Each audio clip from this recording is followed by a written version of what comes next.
말씀은 디모데후서 4장 9절에서 12절 말씀입니다. 디모데후서 4장 9절에서 12절 말씀, 다 같이 한 목소리로 합독하겠습니다. 너는 어서 속히 내게로 오라. 대만은 이 세상을 사랑하여 나를 버리고 데살로니가로 갔고, 그레스게는 갈라디아로, 디도는 달마디아로 갔고, 누가만 나와 함께 있느니라. 내가 올 때 마가를 데리고 오라. 그가 나의 유일의 두기고는 에베소로 보내노라. 내가 올 때 내가 두로와 가보의 집에 둔 겉옷을 가지고 오고, 또 책은 특별히 가죽 종이에 쓴 것을 가져오라. 구리 세궁업자 알렉산더가 내게 해를 많이 입혔음에 주께서 그 행한 대로 그에게 갚으시리니 너도 그를 주우하라. 그가 우리 말을 심히 대적하였느니라. 내가 처음 변명할 때 나와 함께한 자가 하나도 없고 다 나를 버렸으나 그들에게 허물을 돌리지 않기를 원하노라. 주께서 내 곁에 서서 나에게 힘을 주심은 나로 말미암아 선포된 말씀이 온전히 전파되어 모든 이방인이 듣게 하려 하심이니 내가 사자의 입에서 건짐을 받았느니라. 주께서 나를 모든 악한 일에서 건져내시고 또 그의 천국에 들어가도록 구원하시리니 그에게 영광이 세세 무궁토록 있을지어다. 아멘. 브리스가와 아굴라와 및 오네시보로 집에 문안하라. 에라스도는 고린도에 머물러 있고 드로비모는 병들어 밀레두에 두었노니 너는 겨울 전에 어서 오라. 오블로와 부데와 니누와 글라우디아와 모든 형제가 다 내게 문안하느니라. 나는 주께서 내 심령에 함께 계시기를 원하 은혜가 너희와 함께 있을지어다. 아멘. 얘기 안 할게요. 폐기 뭐 해가지고.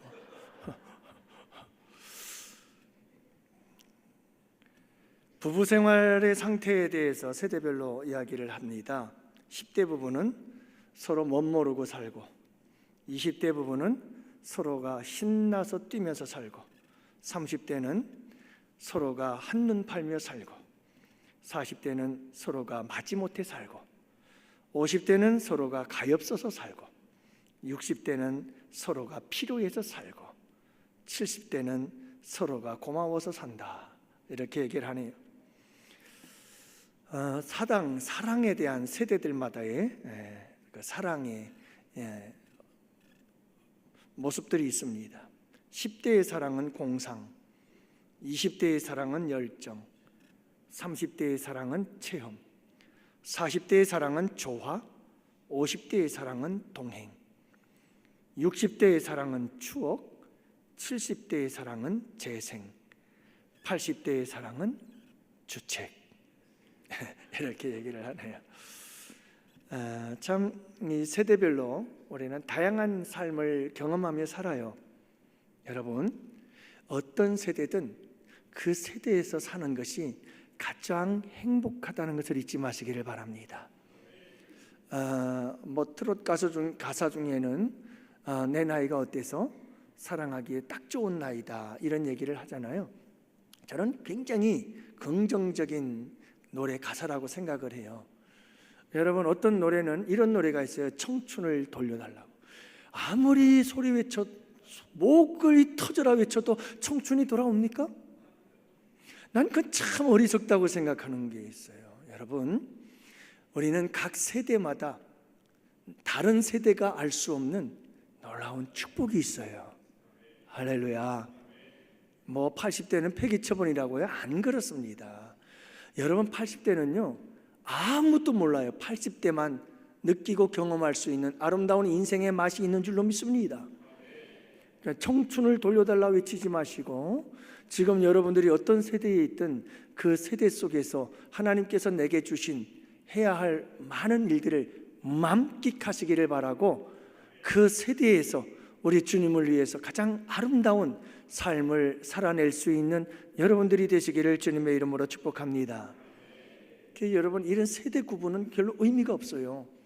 10대는 10대대로 가장 아름다운 모습이고요, 20대는 20대, 30대는 30대, 40대는 40대, 50대는 50대, 60대, 70대, 80대 각각 모든 세대마다 여러분 정말 아름다운 인생이 있다는 것을 잊지 마시기를 바랍니다. 따라합시다. 나는 지금 황금 시대를 보내고 있다. 나이에 상관없이 여러분들은 지금 황금 세대를 보내고 있는 거예요. 할렐루야. 그런 거예요. 여러분, 우리가 이 세상을 살다 보면 참 많은 사람들, 정말 다양한 사람들을 만나요. 특히 신앙생활을 하다 보면 정말 다양한 사람들을 만나거든요. 저도 목회를 하면서 참 다양한 사람들을 만나요. 그 수많은 사람들을 만나면서 40대 중반쯤 되었을 때 저는 이 사실을 하나 깨달았어요. 나를 힘들게 하고 목회를 어렵게 만드는 사람들, 처음에는 정말 미웠어요. 그런데 여러분, 기도하면서 말씀 보고 기도하고, 기도하며 말씀 보면서 하나님을 계속 가까이 하면서 그 문제에 대해서 고민하고 씨름하다 보니까 하나님께서 주시는 깨달음이 있는데, 영조야, 너를 그렇게 힘들게 하고 그 목회를 그렇게 어렵게 하는 사람들, 그들도 내 삶의 일부다. 이런 도전을 주시는 거예요. 그리고 제가 그 사실을 깨닫게 되면서 저 사람도 내 인생의 이야기 속에 한 일부를 차지하는 사람들이구나. 저 사람들 나름대로 내 인생에 있어서 가장 좀 소중한 부분도 있는 분들이다 하는 생각을 가지면서 그런 사람들에 대해서 수용하고 포용하게 되고, 하나님은 그런 사람들을 통해서도 선한 역사를 이루시며 나에게 유익이 되게 하시고 하나님의 일에 유익이 되게 하시며 합력하여 선을 이루시는 분이 우리 주님이시구나. 여러분, 이 사실을 깨닫게 되면서 좀 더 마음을 넓히고 그런 사람들을 그들 모습 그대로를 받아들일 수 있는 그런 조금은 성숙한 생각을 할 수 있게 되었어요. 여러분, 우리가 세상을 살다 보면 참 여러 사람들 만나요. 여러 사람들을 만나는데 여러분들도 이 여러 사람들에 대해서 어떻게 대해야 될 것인가 오늘 우리가 함께 말씀을 나누고자 해요. 근데 오늘 선교주일이잖아요. 어떤 분이 그런 얘기를 해요. 목사님, 회사에서 1박으로 어디를 간 거예요. 그래서 함께 좀 더 교육도 받고 그리고 이제 잠을 잤겠죠. 그런데 한 동료가 쥐가 나가지고 잠을 못 자겠다고 그러는 거예요. 그래 막 쥐가 나니까 신신 파스니 온 몸에 파스를 막 그냥 온 다리에 다 붙여놓고 그랬던가 봐요. 늘 겪는 고통이었던가 봐. 그런데 이 권사님께서 그에게 달려가서 그의 다리를 막 주물러주고 또 압박도 해주고 그러면서 기도를 했대요. 하나님, 이 사람이 쥐가 나지 않도록 도와주시고 이 영혼이 구원받도록 도와주세요. 근데 사실은 그 사람이 불교신자인 거야. 불교신자. 근데 그렇게 만져줬더니 다음 날 문자가 왔더라는 거예요. 덕분에 잠 잘 잤다고. 쥐가 나지 않고 잘 잤다고. 그래서 참 하나님께서 하셨습니다. 예수님 믿으세요 하고 전도를 했다고 그러거든요. 이게 예수 믿는 사람들의 기본 자세요. 어찌하든지 뭐 하는 거죠? 예수 그리스도의 복음을 전하는 거예요. 근데 여러분 주변에 조금이라도 힘들고 어려운 일을 겪는 사람들이 있거든. 무조건 찬스예요. 그거는 복음을 전할 수 있는 가장 좋은 기회예요. 가장 좋은 기회예요. 무조건 달려가서 그냥 할 일이 없으면 어떻게 할 줄 모르겠으면 그냥 옆에 가만히 있으세요. 진짜 좋은 사랑과 위로와 격려는 함께 해주는 거예요. 함께 하는 거. 그것만으로도 큰 힘이 되는 거예요. 사랑하는 성도 여러분, 우리는 이런 마인드를 가지고 복음 전하는 자요, 우리는 다 선교자적인 이런 마인드를 가지고 살아갈 수 있는 우리 양원의 성도들이 되시기를 축복합니다. 할렐루야. 그래요. 그리고 또 한 분은 그런 얘기를 하더라고요. 어린 자녀가 뇌전증을 가지고 있는 거예요. 근데 이 어머니가 얼마나 괴롭겠어요. 여러분들, 자녀들이 건강한데 감사하세요. 네? 이게 뇌전증을 가지고 있으니까 이 어머니가 아이를 돌보고 키우고 장래를 생각하니 캄캄하고 절망적인 거야. 그래서 막 우울증이 생기고 이 정신적 질병이 막 생겨나기 시작하는 거죠. 그래서 어떤 집사님께서 그분을 2년 전부터 공을 들이기 시작하는 거예요. 예수님을 어떻게 하면 믿게 할까? 그래서 저에게 묻는 거예요. 목사님, 이분에게 어떻게 얘기를 도대체 해야 될까요? 여러분, 참 우리가 얘기를 해도 지혜롭게 얘기를 해야 되는 줄로 믿습니다. 그러니까 여러분들이 그 사람에게 적절한 말로 지혜롭게 잘 얘기를 해서 주님의 전에 나올 수 있도록 이끌고 인도해 줘야 되는 줄로 믿습니다. 그러니까 매사에 우리의 삶 속에 이렇게 우리 주변에는 상하고 찢기고 병들고 괴로움과 고통 속에 살아가는 사람들이 있어요. 그런 사람들을 어떻게 하면 예수님께로 데리고 와서 예수님에게 치유받고 회복되어지고 또 다른 사람을 치유해 줄 수 있는 그런 아름다운 사람 될 수 있을까? 여러분들 늘 고민하며 늘 이런 선교자적인 전도자적인 마인드를 가지고 살아갈 수 있는 우리 양원의 성도들이 되시기를 주님의 이름으로 축복합니다. 그래서 우리가 이렇게 살아가다 보면, 복음을 전하다 보면 참 다양한 사람들을 만나요. 정말 다양한 사람들을 만나요. 복음 전파자 사도 바울도 정말 다양한 사람들을 만나거든요. 진짜 다양한 사람들을 만나요. 어떤 사람들을 만났을 것 같아요?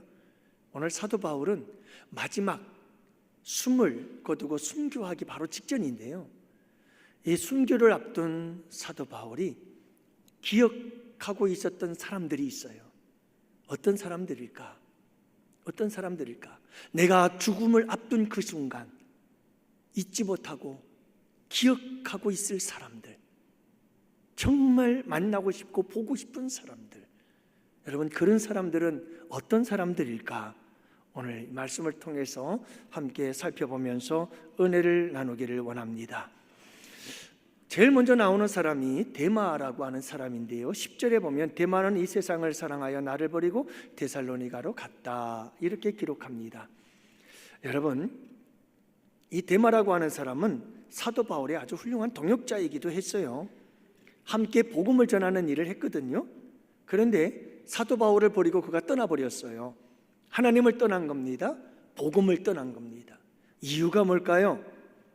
왜 데마는 이렇게 사도 바울을 버리고 하나님을 버리고 복음을 버리고 떠나버린 걸까요? 첫 번째 이유가 있어요. 위험이 닥쳐왔기 때문에 그래요. 가만히 보니 위기가 닥쳐왔어요. 어떤 위기냐? 여러분, 사도 바울이 로마에서 2차 감옥 투옥송에 순교를 한 그 당시는 네로 황제의 핍박이 극에 달했던 시절이에요. 그러므로 사도 바울의 복음 전파를 돕는다는 것 자체가 처형을 받을 수밖에 없는 거예요. 굉장한 위기죠. 뿐만이 아니에요. 여러분, 가만히 보니 사도 바울의 사형이 확정이에요.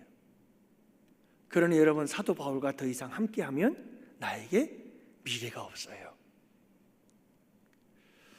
사도 바울의 주변 사람들도 한 사람 한 사람 떠나는 사람들이 많았어요. 그러자 데마는 사도 바울을 버리고 떠나고 말았어요. 자기 자신을 보호하기 위해서죠. 나라도 살자 하고 떠나버리고 말한 거죠. 그래서 복음 전파의 자리를 떠나버린 거예요. 왜요? 위기가 찾아오니까, 위험이 찾아오니까. 데마는 그 이유 때문에 떠났어요. 두 번째 이유는 세상을 사랑하였기 때문이다, 이렇게 말합니다. 여러분, 데마는 세상적인 가치, 다시 말하면 재물, 명예, 안전, 쾌락, 이런 것들을 추구하고 세상을 따라가기 시작한 거예요. 다시 돌아오지 않았어요. 다시 돌아오지 않았어요. 완전히 주님을 떠나버리고 말았던 거예요. 여러분, 우리의 믿음은 언제 진위가 가려지느냐 하면 바로 위기의 때예요. 위기가 닥쳐오고 고난이 닥쳐왔을 때, 시험과 환난의 폭풍이 닥쳐왔을 때, 불어올 때 우리의 믿음이 어느 정도인지, 우리의 믿음이 진짜인지 가짜인지 그 진위가 딱 나타나요. 여러분, 정말 잘못된 믿음들은 이런 위기 앞에서 나 살자 하고 도망을 쳐버려요. 그럴 때 누군가는 말할 수 없는 배신과 또 이런 아픔을 경험하게 되어지죠. 그러나 여러분, 끝까지 복음을 붙잡고 끝까지 믿음을 붙잡고 여러분 그 자리를 지키는 사람들이 있어요. 흔들림이 없는 굳건한 믿음의 사람들인 줄로 믿습니다.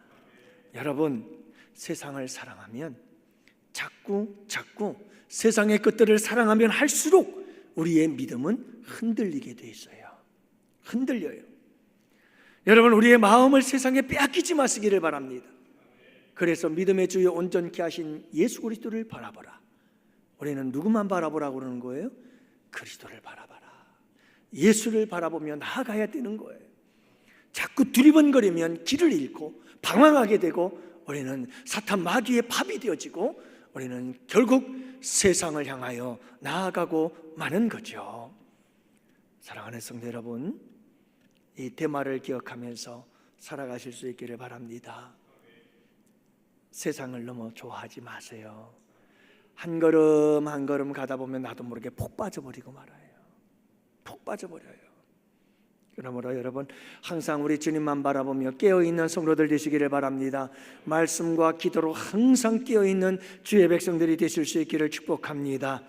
10절 말씀에 보면 그레스게는 갈라디아로, 디도는 달마디아로 갔다고 이야기를 합니다. 이분들은 주님을 버리고 간 게 아니고 사도 바울에 의해서 사역을 위해 갔던 사람들이고요, 각자의 사역의 장소에서 훌륭하게 복음 전파의 사역을 감당했던 사람이라는 걸 알 수가 있어요.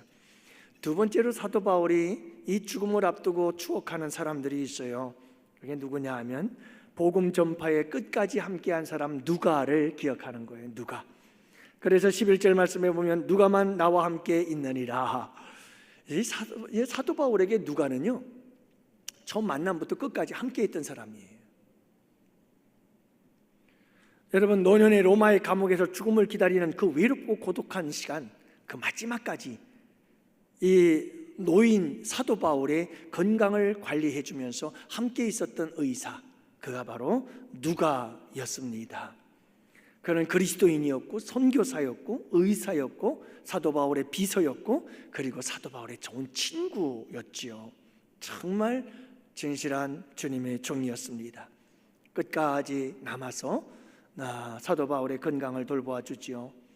여러분, 이런 사람들은 복음 전파에 아주 큰 일을 감당한 사람들인 줄로 믿습니다. 평생 잊지 못할 사람들이죠. 평생 잊지 못할 사람들이에요. 사랑하는 성도 여러분, 복음을 위해서 누가와 같은 사람들이 되시기를 축복합니다. 끝까지 잊지 않고 복음 전파에 함께 협력하고 동참할 수 있는 사람들, 그들이 정말 멋있는 사람들이죠. 세 번째로 보면 주의 일에 유익한 마가라고 말합니다. 이것도 참 감동적인 이야기예요. 네가 올 때에 마가를 데리고 오라. 그가 나의 일에 유익하니라 그러거든요. 이 마가라고 하는 사람은 누구냐 하면 사도 바울이 1차 전도 여행을 할 때 중간에 이탈해 버렸어요. 어디로 가버렸는지 말도 없이 어디로 사라져 버렸어요. 자, 그래서 2차 전도 여행을 할 때 베드로는 이 마가를 데리고 가자, 돌아오긴 돌아온 거예요. 그렇지만 사도 바울은 절대 안 된다. 아니, 전도하다가 그냥 이탈해버린, 또 이번엔 무슨 일이 일어날지도 모르는데 절대 안 된다. 그래가지고 베드로와 사도 바울이 다투어요. 그리고 갈라지거든요. 그가 바로 마가예요. 마가. 자, 그런데 이 마가가 사도 바울과 관계가 회복이 되어졌어요. 그리고 오늘 말씀에 보면 마가가 여러분 주님의 복음을 전파하는 일에, 사도 바울이 복음을 전파하는 일에 어떤 사람이 되었어요? 유익한 사람이 된 거예요. 그를 데리고 오라. 나의 일, 개인적인 일을 말하는 게 아니에요. 복음을 전하는 일에 유익한 이라, 그 말이거든요. 그래서 여러분 참 이런 아름다운 일들이 우리 가운데 있게 되기를 원해요. 여러분 사실 우리의 삶 속에 살다 보면 서로 티격태격할 수 있고요, 이런저런 일로 인해서 마음이 맞지 않아서 티격태격하고 다툴 수도 있어요. 하지만 어떻게 하죠? 예수 그리스도 안에서 다시 화목하고 예수 그리스도의 복음 전파를 위해서 더욱더 유익한 일을 함께 감당해 나가는 이런 감동적인 반전의 드라마도 우리에게 필요하지 않겠어요? 연약한 우리들에겐 이런 이야기들도 얼마든지 있을 수 있죠. 여러분 혹시라도 우리의 삶 속에 아직도 서로 티격태격하고 서로 다투고 그런 사람들이 있거든, 예수 안에서 다시 화목해서 복음 전파를 위해 하나가 되어지는 역사가 있게 되기를 축복합니다. 두기고라는 사람이 등장합니다. 12절에 보면 두기고는 에베소로 보내었노라 그러거든요. 이 두기고는 바울의 1차 로마 감옥 수감 생활 중에 함께한 사람입니다. 에베소서 골로새서를 전달한, 이 소신을 전달했던 사람이기도 하고요, 이와 같이 사랑받는 형제요, 복음에 충성스러운 사역자라고 얘기를 해요.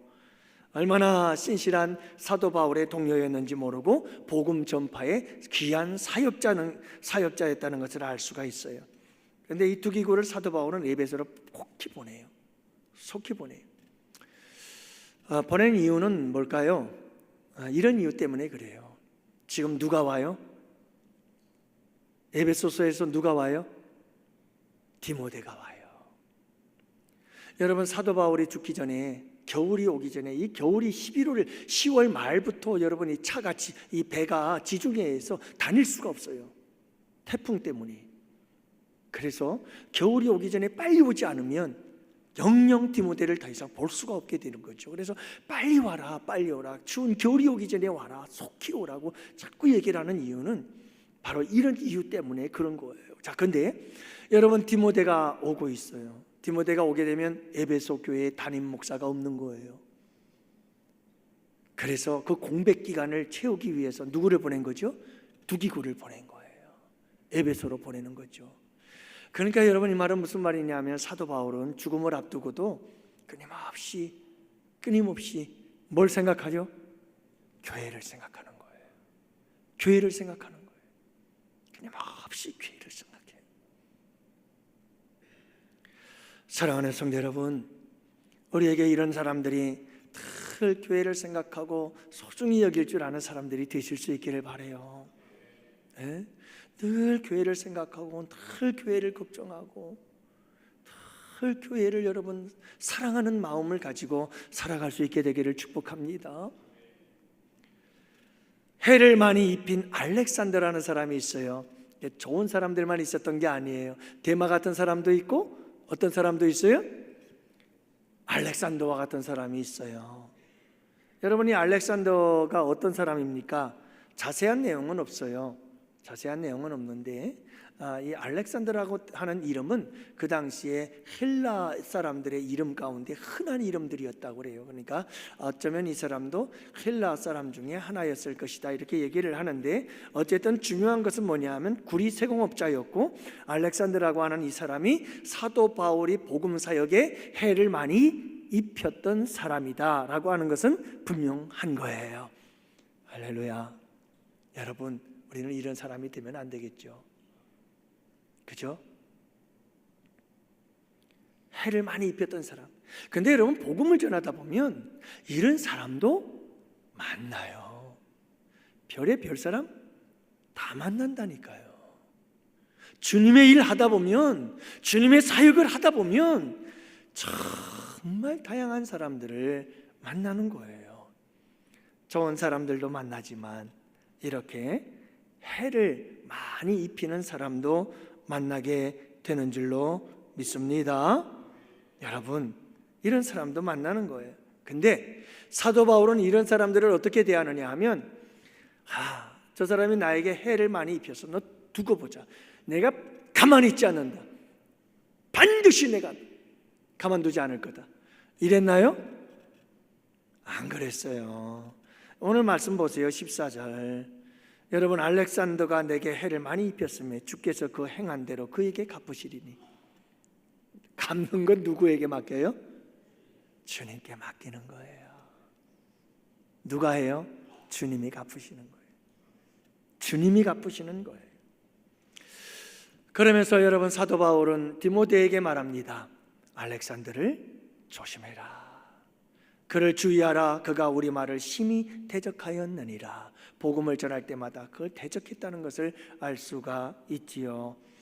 여러분, 우리 이렇게 그 사람 조심해. 그 사람 조심해. 이런 조심해야 될 대상이 되지 않기를 축복합니다. 그 사람 조심해야 돼. 그 사람 조심해야 돼. 이런 말 들으면 어떡하죠? 참 불행한 거죠, 그죠? 사랑하는 성도 여러분, 우리는 그런 사람들이 되지 않기를 원합니다. 특별히 여러분, 복음을 전파하는 데 있어서 해를 많이 입힌 사람들, 그래서 저 사람은 조심해야 돼. 조심하지 않으면 해를 입게 돼. 정말 조심해. 이런 사람이 되지 않았으면 참 좋겠어요. 저 사람은 참 좋은 사람, 정말 편해. 저 같은 사람, 믿든지 안 믿든지. 왜 저를 그렇게 무서워들 하죠? 제가 가까이 하기에 못 당신인가요? 그렇지 않아요. 저 부드러운 남자예요. 그러니까 여러분들, 우리가 그런 사람이 되었으면 참 좋겠어요. 그죠? 저 사람은 정말 조심해야 돼. 까딱했다 잘못하면 큰일 나. 이런 사람이 아니라 저 사람은 참 편해. 잘못해도 괜찮고 다 이해해주고, 참 저 사람은 무슨 일을 해도, 어떤 잘못을 하고 실수를 해도 다 받아줄 수 있는 사람이야. 참 좋은 사람이야. 할렐루야. 여러분들, 이런 사람들이 되실 수 있기를 주님의 이름으로 축복해요. 복음 전파를 전하다 보면 여러분, 이런 해를 입는 사람들도 만나요. 그렇다고 여러분 일을 갈지는 마세요. 누구에게 맡기라? 주님께 맡기라. 그분께서 갚으시리라. 사도 바울은 이렇게 말해요. 사도 바울을 버리고 다 떠난 사람들, 다 나를 버렸다, 이렇게 고백을 하거든요. 16절 말씀이에요. 내가 처음 변명할 때에 나와 함께한 자가 하나도 없었대요. 다 나를 버렸으니 그들에게 허물을 돌리지 않기를 원하노라. 저는 참 사도 바울이 대단한 사람이라고 생각을 해요. 복음을 전하는 사람은 이래야 되는구나. 내가 처음 변명할 때, 무슨 말이냐면, 처음 변명, 1차 로마 감옥에 투옥되면서 재판받을 때, 여러분, 사도 바울이 1차 로마의 감옥에 갇히면서 재판을 받을 때 사도 바울을 위해서 변호해주고 도와준 사람이 하나도 없는 거예요. 다 떠나보낸 거예요. 여러분들, 이거 상상이 돼요? 이건 엄청난 외로움과 고독과의 싸움이에요. 여러분이 감옥에 갇혀서 이 재판을 받는데 이게 징역 얼마가 나올까? 어떤 형벌이 주어질까? 여러분, 이런 부분들에 대해서 지금 아주 중대한 일을 앞에 놓고 있는데, 그 힘들고 어려운 상황에서 하나도 남지 않고 다 떠나버려서, 주위 사람들이. 그럴 때 여러분, 그 허탈감, 그 외로움, 그 고독이란 어떤 걸까요? 근데 사도 바울은 정말 대단해요. 뭐라고 말하죠? 그들에게 허물을 돌리지 말아라. 그들까지도 용서하고, 그들까지도 이해하고. 여러분, 이때의 가장 큰 수혜자가 누굴 것 같아요?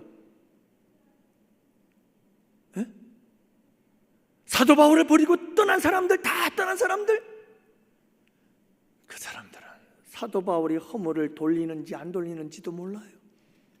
누가 가장 복되냐? 사도 바울 자신이 복된 거예요. 이를 갈았다면 어떻게 될 것 같아요? 누가 제일 괴롭죠?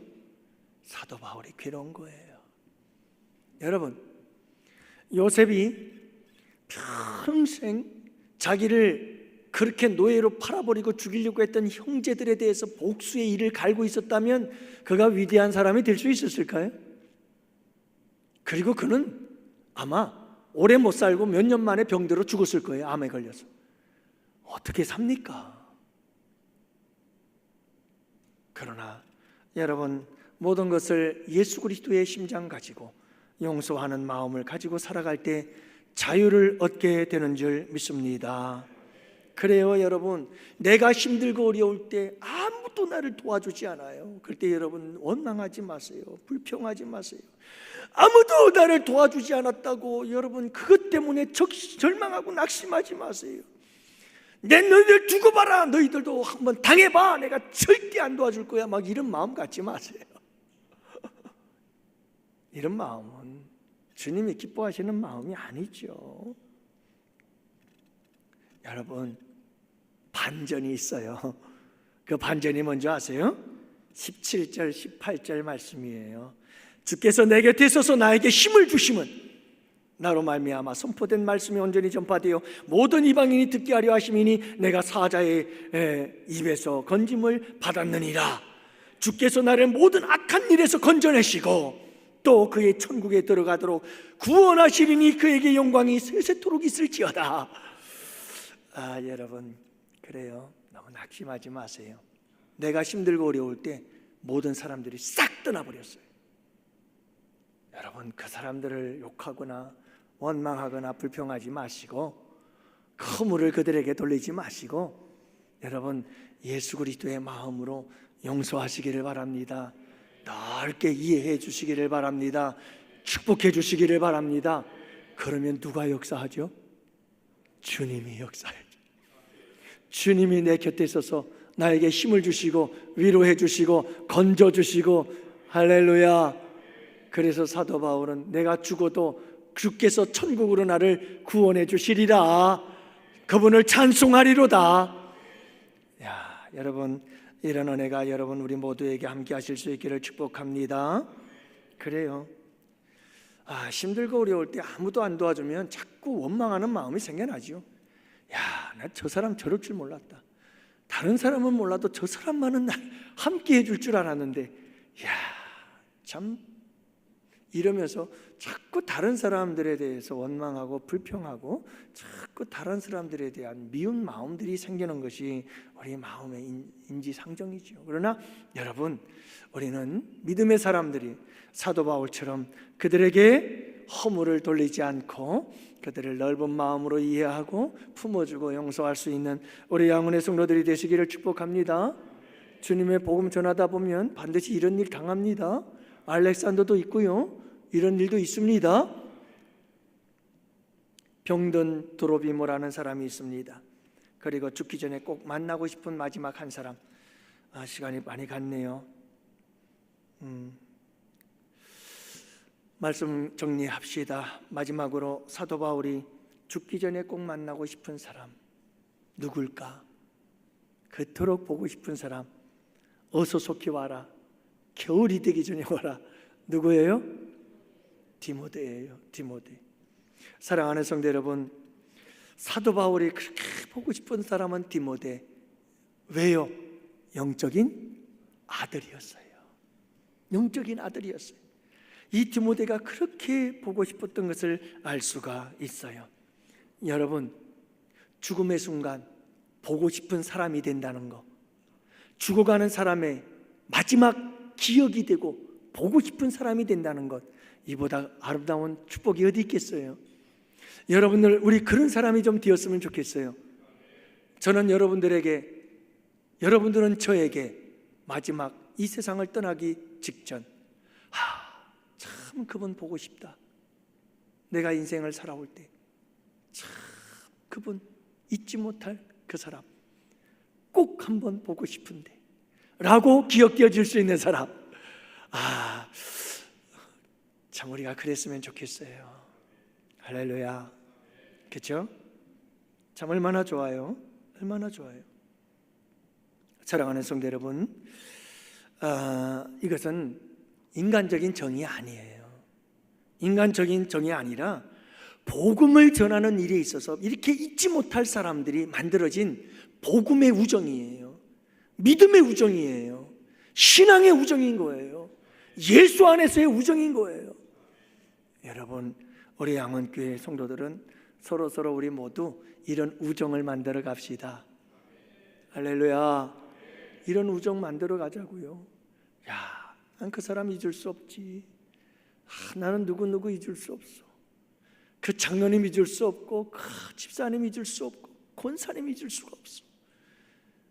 나 죽을 때도 그분을 잊을 수가 없지. 서로가 서로에게 잊을 수 없는 아름다운 존재. 왜? 너무너무 함께 열심히 복음을 전하고 예수 그리스도를 증거하며 하나님의 교회를 섬기고 교회의 거룩한 부흥의 역사를 위해서 얼마나 함께 아름답게 함께 힘을 모아 주님의 역사를 이루어 나갔던지, 여러분, 도저히 잊을 수 없는 아름다운 우정의 관계가 우리 양원교회 성도들에게 함께하기를 축복합니다. 우리 그런 아름다운 믿음의 우정을 만듭시다. 다윗과 요나단과 같은 우정을 만듭시다. 서로가 함께 힘을 모아 하나님의 멋진 뜻을 이루는, 하나님의 놀라운 역사를 함께 이루어 나가는 이런 멋진 믿음의 우정의 사람들 될 수 있기를 축복해요. 그러나 여기서 끝날 것 같지만 안 끝나요. 하나 더 있어요. 그게 뭐냐면 진짜 우정은 나와 우리 주님의 우정이에요. 우리 예수님은 우리들을 친구라고 불러요. 내가 너희들을 위하여 생명을 내어주었는데 친구가 친구를 위해 생명을 내어주는 이보다 더 큰 사랑이 없다 하시면서 우리 주님은 우리를 위해 생명을 내어주셨고 그분이 우리를 가리켜서 친구다. 저는 우리 양원교회 성도님들이 누구보다도 우리 예수님과 아름다운 우정을 만들어 갔으면 좋겠어요. 정말 우리 주님과 멋진 추억을, 우정을 만들어 갔으면 좋겠어요. 여러분, 청소년 시절에, 학창 시절에 그 친구들과의 아름다운 추억을 늘 간직하며 사는 것처럼, 여러분, 우리 주님과의 아름다운 추억, 그 추억이 우리 양원교회 성도들의 삶 속에, 우리 양원교회 안에 차고 넘치게 되기를 주님의 이름으로 축복합니다. 기도합시다. 아버지, 감사합니다. 저희들로 하여금 복음을 전하다 보면 참 많은 사람들 만납니다. 때로는 누가와 같은 사람, 디모데와 같은 사람들도 만나지만 때로는 알렉산더와 같고 데마와 같은 사람들을 만나고 다 나를 버리고 떠나버리는 이런 사람들을 만나기도 할 것입니다. 아버지, 그러나 저희들 사도 바울처럼 그들에게 허물을 돌리지 아니하며 그들에게